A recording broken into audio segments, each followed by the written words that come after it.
રોજ સવારે અને સાંજે સાંભળો દેવી કવચ. દેવી કવચ સાંભળતા પહેલાં કોમેન્ટમાં તમારી કુળદેવીનું નામ જરૂરથી લખજો અને વિડીયોના અંત સુધી જોડાયેલા રહેજો. હવે આપણે દેવી કવચનો પાઠ શરૂ કરીશું. ઓમ ચંડિકા દેવીને નમસ્કાર. માર્કંડેયજીએ કહ્યું, હે પિતામહ, જે આ સંસારમાં પરમ ગોપનીય અને મનુષ્યનું બધી રીતે રક્ષણ કરનારું છે અને જેને તમે અત્યાર સુધી બીજા કોઈ સામે પ્રગટ ન કર્યું હોય એવું કોઈ સાધન મને કહી બતાવો. બ્રહ્માજી બોલ્યા, હે બ્રાહ્મણ, એવું સાધન તો એકમાત્ર દેવીનું કવચ જ છે, જે ગોપનીય કરતાં પણ પરમ ગોપનીય, પવિત્ર તથા બધા પ્રાણીઓ ઉપર ઉપકાર કરનારું છે. હે મહામુનિ, તે તમે ધ્યાનથી સાંભળો. દેવીની 9 મૂર્તિઓ છે. તેમને નવદુર્ગા કહે છે. તેમના અલગ અલગ નામો બતાવવામાં આવે છે. પહેલું નામ શૈલપુત્રી છે, બીજું નામ બ્રહ્મચારિણી છે, ત્રીજું ચંદ્રઘંટાના નામે પ્રસિદ્ધ છે, ચોથી મૂર્તિને કુષ્માંડા કહે છે, પાંચમી દુર્ગાનું નામ સ્કંદ માતા છે, છઠ્ઠી દુર્ગાનું નામ કાત્યાયની છે, સાતમું સ્વરૂપ કાલરાત્રિ, આઠમું સ્વરૂપ મહાગૌરી અને નવમી દુર્ગા એટલે સિદ્ધિદાત્રી. આ બધા નામ વેદ ભગવાન દ્વારા કહેવાયા છે. જ્યારે કોઈ મનુષ્ય અગ્નિથી સળગી રહ્યો હોય, યુદ્ધ ભૂમિમાં શત્રુઓથી ઘેરાઈ ગયો હોય, કોઈ સંકટમાં ફસાઈ ગયો હોય તથા કોઈ ભયથી ડરી ગયો હોય અને મા દુર્ગાનું શરણ લીધું હોય, તેનું ક્યારેય કોઈ અમંગળ થતું નથી. યુદ્ધના સમયે મુશ્કેલી હોવા છતાં પણ તેને કોઈ વિપત્તિ ઉદ્ભવતી નથી. તેને શોક, દુઃખ અને ભય પ્રાપ્ત થતા નથી. જેમણે દેવીનું ભક્તિપૂર્વક સ્મરણ કર્યું છે તેમનો અભ્યુદય નક્કી છે. હે દેવી, જેઓ તમારું ચિંતન કરે છે તેમનું તમે ચોક્કસ કલ્યાણ કરો છો, તેમનું તમે ચોક્કસ રક્ષણ કરો છો. ચામુંડા દેવી પ્રેત ઉપર આરૂઢ થયેલા હોય છે અને વારાહી દેવી પાડા પર સવારી કરે છે. ઐન્દ્રી દેવીનું વાહન ઐરાવત હાથી છે. વૈષ્ણવી દેવી ગરુડ પર આવે છે અને માહેશ્વરી દેવી આખલા પર આરૂઢ થયેલા છે. કૌમારી દેવીનું વાહન મોર છે. વિષ્ણુપ્રિય લક્ષ્મી દેવી કમળ પર વિરાજમાન છે અને તેમના હાથમાં લાલ કમળ છે. આખલા પર આરૂઢ થયેલ દેવી ઈશ્વરીએ શ્વેત વસ્ત્ર ધારણ કરી રાખ્યા છે. બ્રાહ્મી દેવી હંસ પર બેઠેલા છે અને બધા જ આભૂષણો ધારણ કર્યા છે. આ બધી દેવીઓ માતાઓ યોગ શક્તિઓથી સંપન્ન છે, જેઓ અનેકવિધ આભૂષણો પહેરવાથી શોભે છે.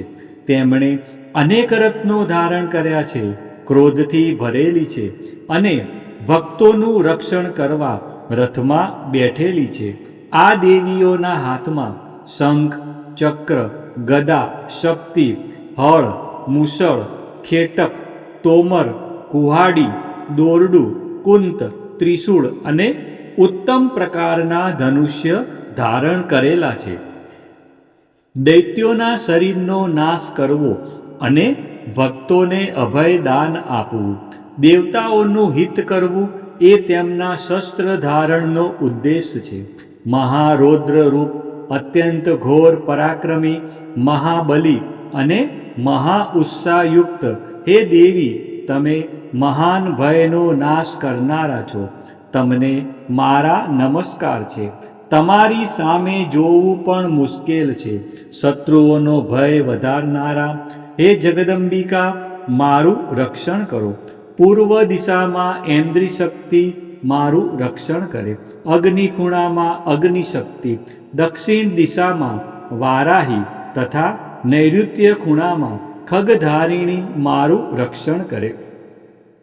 પશ્ચિમ દિશામાં વારુણી અને વાયવ્ય ખૂણામાં હરણ પર સવારી કરનારા દેવી મારું રક્ષણ કરે. ઉત્તર દિશામાં કુમારી અને ઈશાન ખૂણામાં શૂલધારિણી દેવી મારું રક્ષણ કરે. હે બ્રહ્માણી દેવી, તમે ઉપરની બાજુએ મારું રક્ષણ કરો. હે વૈષ્ણવી દેવી, તમે નીચેની બાજુએ મારું રક્ષણ કરો. આ જ પ્રમાણે શબ જેનું વાહન છે તે ચામુંડા દેવી દસે દિશાઓમાં મારું રક્ષણ કરો. જયા દેવી આગળની બાજુએ અને વિજયા દેવી પાછળની બાજુએ રક્ષણ કરે. ડાબા ભાગે અજિતા દેવી, જમણા ભાગે અપરાજિતા દેવી મારું રક્ષણ કરે. ઉદ્યોતિની દેવી શિખાનું રક્ષણ કરે અને ઉમા દેવી મારા મસ્તક પર વિરાજિત થઈને મારું રક્ષણ કરે. માલાધરી દેવી મારા કપાળનું અને યશસ્વિની દેવી મારી ભમરોનું રક્ષણ કરે. ત્રિનેત્રા દેવી ભમરોના મધ્ય ભાગનું અને યમઘંટા દેવી નાસિકાઓનું રક્ષણ કરે. શંખીની દેવી બંને આંખોના મધ્ય ભાગનું રક્ષણ કરે અને દ્વારવાસીની દેવી કાનોનું રક્ષણ કરે. કાલિકા દેવી ગાલોનું તથા સાંકરી દેવી કાનોના મૂળ ભાગોની રક્ષા કરે. સુગંધા દેવી નાસિકાઓની અને ચર્ચિકા દેવી ઉપરના હોઠનું રક્ષણ કરે. અમૃતકલા દેવી નીચેના હોઠનું અને સરસ્વતી દેવી જીભનું રક્ષણ કરે. કૌમારી દેવી મારા દાંતનું અને ચંડિકા દેવી કંઠ ભાગનું રક્ષણ કરે. ચિત્રઘંટા દેવી ગળાની ઘંટિકાનું અને મહામાયા દેવી તાળવાનું રક્ષણ કરે. કામાક્ષી દેવી દાઢીનું અને સર્વમંગલા દેવી મારી વાણીનું રક્ષણ કરે. નીલગ્રીવા દેવી કંઠના બહારના ભાગનું અને અન્નનલિકાનું કૌબેરી દેવી રક્ષણ કરે. ખગીની દેવી બંને ખભાઓનું અને વ્રજધારિણી દેવી મારા બંને બાહુઓનું રક્ષણ કરે. દંડીની દેવી બંને હાથોનું અને અંબિકા દેવી આંગળીઓનું રક્ષણ કરે. સુલેશ્વરી દેવી નખોનું રક્ષણ કરે અને કુલેશ્વરી દેવી પુખ અને પેટનું રક્ષણ કરે. મહાદેવી બંને સ્તનોનું અને શોક વિનાશીની મનનું રક્ષણ કરે. લલિતા દેવી હૃદયનું અને શૂલધારિણી દેવી ઉદરનું રક્ષણ કરે. કામિની દેવી નાભીનું અને ગુહેશ્વરી દેવી ગુહ ભાગનું રક્ષણ કરે. પૂતના દેવી અને કામિકા દેવી લિંગનું અને પાડાને વાહન બનાવનાર દેવી ગુદાનું રક્ષણ કરે. ભગવતી દેવી કટી પ્રદેશનું અને ઘૂંટણોની રક્ષા વિંધ્યવાસીની દેવી કરે. સર્વ કામનાઓ પૂરી કરનારા દેવી જંઘાઓનું રક્ષણ કરે. નારસિંહ દેવી પિંડીઓનું રક્ષણ કરે. તૈજસી દેવી બંને પગોના પૃષ્ઠ ભાગનું રક્ષણ કરે. શ્રીદેવી પગોની આંગળીઓનું અને તલવાસીની દેવી પગના તળિયાનું રક્ષણ કરે. પોતાની વિકરાળ દાઢોથી ભયંકર દેખાતા કરાલી દેવી નખોનું અને ઉદ્ધવકેશીની દેવી વાળનું રક્ષણ કરે. કૌબેરી દેવી રૂવાટીના છિદ્રોનું અને વાઘેશ્વરી દેવી ત્વચાનું રક્ષણ કરે. પાર્વતી દેવી રક્ત મજ્જા વસા માંસ હાડકા અને મેદનું રક્ષણ કરે. કાલરાત્રિ દેવી આંતરડાઓનું અને મુકુટેશ્વરી દેવી પિત્તનું રક્ષણ કરે. પદ્માવતી દેવી કમળકોષોના મૂળ આધારનું અને ચૂડામણી દેવી કફનું રક્ષણ કરે. જ્વાળામુખી દેવી નખોના તેજનું અને અભેગા દેવી સમસ્ત સાંધાઓનું રક્ષણ કરે. હે બ્રહ્માણી દેવી, તમે મારા વીર્યનું રક્ષણ કરો. હે છત્રેશ્વરી દેવી, મારી છાયાનું રક્ષણ કરો. હે ધર્મધારિણી દેવી, મારા અહંકાર, મન અને બુદ્ધિનું રક્ષણ કરો. હે વ્રજ ધારણ કરનાર દેવી, મારા પ્રાણ, અપાન, વ્યાન, ઉદાન અને સમાનનું રક્ષણ કરો. કલ્યાણથી શોભતા હે દેવી, મારા પ્રાણનું રક્ષણ કરો.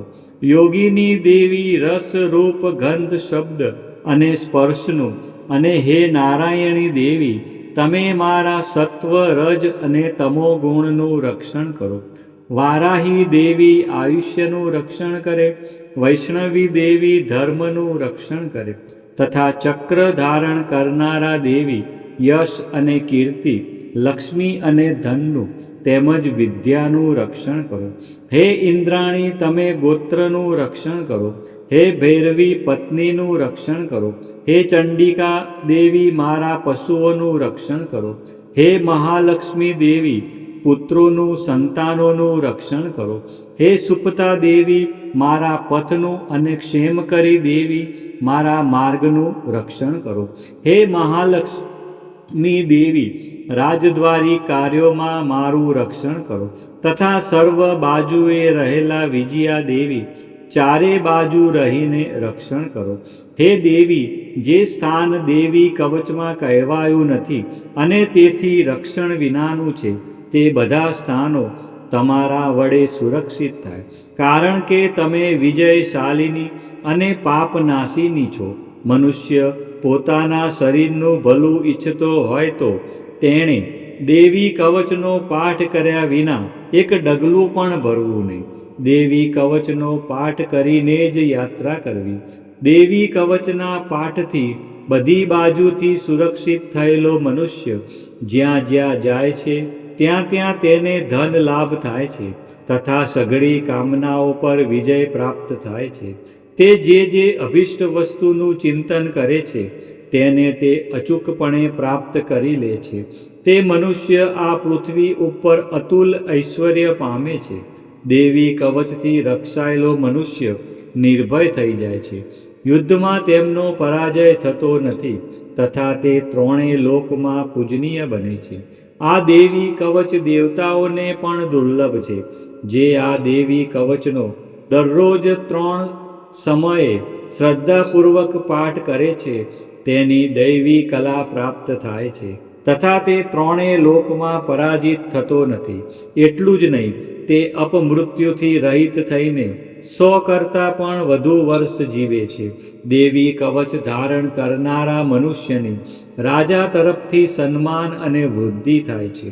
આ દેવી કવચ મનુષ્યના તેજની વૃદ્ધિ કરનારું અને ઉત્તમ છે. આ દેવી કવચનો પાઠ કરનારો મનુષ્ય પોતાની કીર્તિથી શોભા પામીને પૃથ્વી ઉપર પોતાના સુયશ સાથે સાથે વૃદ્ધિ પામે છે.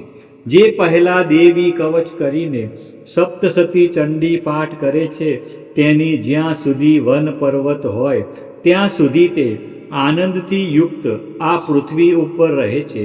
તેના પુત્રો, પૌત્રો, સંતાન પરંપરા બનેલી રહે છે. પછી દેહાંત થતાં તે મનુષ્ય મહામાયાની કૃપાથી નિત્ય પરમપદને પામે છે, જે દેવતાઓને પણ દુર્લભ છે. તે સુંદર દિવ્ય રૂપ ધારણ કરે છે અને કલ્યાણ શિવની સાથે આનંદનો ભાગી બને છે. પ્રિય ભક્તજનો, મા ભગવતીની આરાધનામાં દેવી કવચનું વિશેષ મહત્વ છે. કવચ એટલે રક્ષણ કરનારું કવચ. આ પાઠ દ્વારા મા દુર્ગાના વિવિધ સ્વરૂપો આપણા શરીરના દરેક અંગ અને જીવનના દરેક ડગલાનું રક્ષણ કરે છે. ઋષિ માર્કંડેજી દ્વારા વર્ણવેલ આ કવચનો જો નિત્ય પાઠ કરવામાં આવે તો મનુષ્ય નિર્ભય બને છે અને તેના જીવનમાં સુખ અને શાંતિનો ઉદય થાય છે. આજના આ વિડીયોમાં આપણે સંપૂર્ણ દેવી કવચનો પાઠ સાંભળ્યો. વિડીયોના અંત સુધી જોડાયેલા રહ્યા અને મા અંબાના આ પરમ કલ્યાણકારી સ્ત્રોતનો લાભ લીધો. બોલો શ્રી અંબે માત કી જય, ચામુંડા માત કી જય, ખોડિયાર માત કી જય, ઉમિયા માત કી જય, બહુચર માત કી જય, વારાહી માત કી જય, 64 જોગણી માત કી જય. આ પ્રમાણે રોજ સવારે અને સાંજે સંધ્યા સમયે દેવી કવચનો પાઠ અવશ્ય સાંભળવો.